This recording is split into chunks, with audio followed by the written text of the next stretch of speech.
Morning friends, this morning session is dedicated to all class students, all language lovers, and we are doing sequence of tenses. Well, the tense in the main clause or the principal clause follows the tense in the subordinate clause, or you may call it the tense in the subordinate clause follows the tense in the main clause. See, if in a complex sentence there could be two clauses, like if it ends, the match will be postponed. So if it rains is subordinate clause and the tense of the subordinate clause is simple present. If it rains, the match will be postponed. The the tense of the subordinate clause is if it rains is simple present, and the tense of the main clause, the match will be postponed, is in simple future. So what happens if the tense of the subordinate clause is simple present?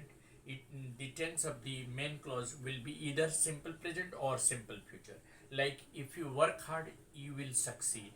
If you work hard, you can succeed. Both the tenses are possible. Simple present followed by simple present, or simple present followed by simple future.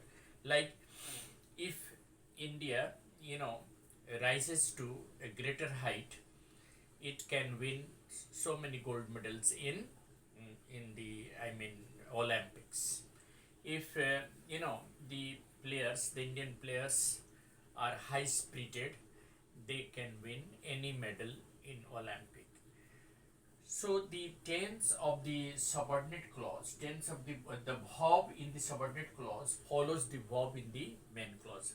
So if the verb of the subordinate clause is in past tense, the verb of the main clause will also be past tense. Like I would do that if I were allowed. So I would do that is the main clause, and that is again past tense. If I were allowed is subordinate clause. So I would do that if I were allowed. This is clearly, the sequence of the tense. The tense of the subordinate clause is in past tense. The tense of the main clause or principal clause is also in past tense. Like he said that he would come. So he said that, that is main clause or principal clause. He said that simple past, that he would come, that is subordinate clause, is also in past tense, that he would come. So in the similar way, what happens if the tense of the subordinate clause is in present tense, then the tense of the main clause will be either present or future. Like if it rains, the match will be postponed. If you work hard, you will succeed. Yes, if you touch a live electric wire, you can get a shock. So this is the way sequence of tenses go. Now the third one is that if the tense in the main clause is in past tense, and then the tense of the subordinate clause will remain the present tense if the subordinate clause expresses some habitual action or some general truth or facts. Like you know Newton's law stated that mm, the force of gravitation makes an apple fall. So Newton's law stated that, this is main clause, and that is in past tense. And the second one that expresses the scientific fact that the force of gravitation makes an apple fall. So that is in present tense only. The teacher said that honesty is the best policy. Though the main clause is in past tense, the tense of the subordinate clause will remain the present, because this is expressing some general fact. Like the teacher said that mm, you know hard work never goes in vain.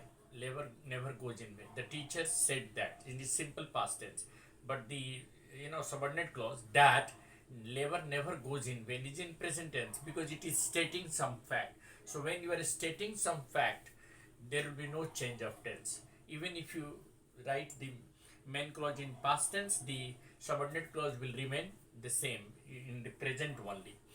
And then there is, if there is a regret or a kind of introspection, then past, simple past will be followed, or past perfect will be followed by future perfect. Like if I had been there, I would have met the prime minister. If I had worked hard, I would have got better marks. So if there is an introspection or some sort of re-examining, then or regret, then past perfect will be followed by future perfect. That if it had rained in time, the crops would not have faded, or had it rained in time, the crops would not have faded. So this is the simple way that when there is introspection or some sort of regret, then past perfect will be followed by simple past. And there is another sequence that if two actions are happening in the past one after the other, the one which had taken place first will be in past perfect and the next one will be in simple past. Like the the train had started before I reached the station. The first one is the train had started, that is past perfect, and when I reached the station is simple past. The train had started, past perfect. When I reached the station, simple past. So when two actions took place in the past, one after the other, the one which had taken place will be in past perfect and the other will be in simple past. So we stated this, some sequence of tenses today, and they are very useful in day-to-day spoken English, particularly when you speak any sentence in day-to-day spoken English. You have to use this kind of sequences. Like generally what happens, that two future cannot be together in the same sentence. Like people say, if you will come, I will go with you. This is wrong. If you come, simple present, I will go with you. Simple present will be followed by simple future, but two future cannot be together. So always remember, in any sentence, two future tense cannot exist together. So the right answer will be, if you come to me, I will go with you. Simple present followed by simple future. That is how we carry on sequence of tenses in day-to-day spoken English. Thank you. Have a nice day.